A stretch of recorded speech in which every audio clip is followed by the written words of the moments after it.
Cake কি বেশি বানিয়ে ফেলেছি ওজনের থেকেও? কেকটা আমার কেটে ফেলতে হচ্ছে কেন? আজ সেটাই আপনাদের সাথে বিস্তারিত শেয়ার করব। আশা করছি আমার ভিডিওটি আপনাদের ভালো লাগবে।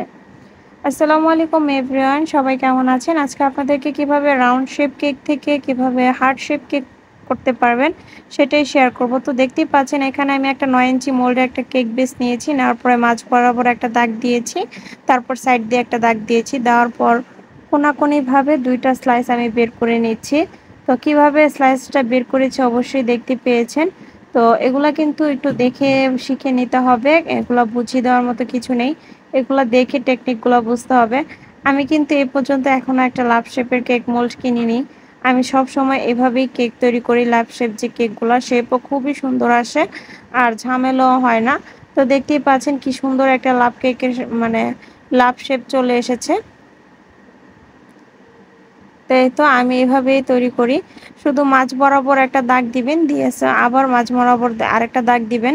তো দেখতেই পাচ্ছেন এখানে কিন্তু শো করা আছে আমি কিভাবে করেছি।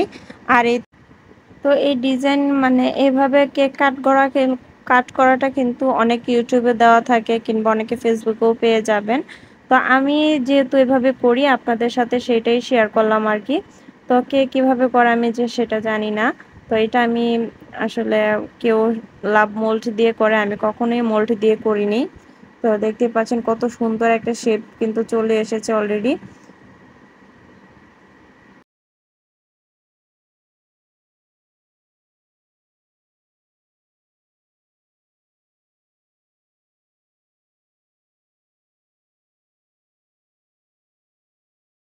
তো লাভ শেপের যে মাথার উপরটা ছিল সেই জায়গাটা আমি একটুখানি কেটে নিয়েছি। তাই তো আমার কত সুন্দর তৈরি হয়ে গিয়েছে লাভ শেপের কেক। চাইলে আপনারাও এভাবে তৈরি করতে পারেন। যাদের কাছে লাভ শেপের মোল্ড নেই তারা চাইলে এভাবে কিন্তু খুব সহজে করতে পারবেন, কোনো ঝামেলা হয় না। তো আজকের এই ভিডিওটা আপনাদের কাছে কেমন লাগলো অবশ্যই কিন্তু কমেন্ট করে জানাবেন যদি কারো উপকার হয়ে থাকে আর কি। তো আজ এই পর্যন্ত, আল্লাহ হাফেজ। নেক্সট টাইমে নতুন কিছু শেয়ার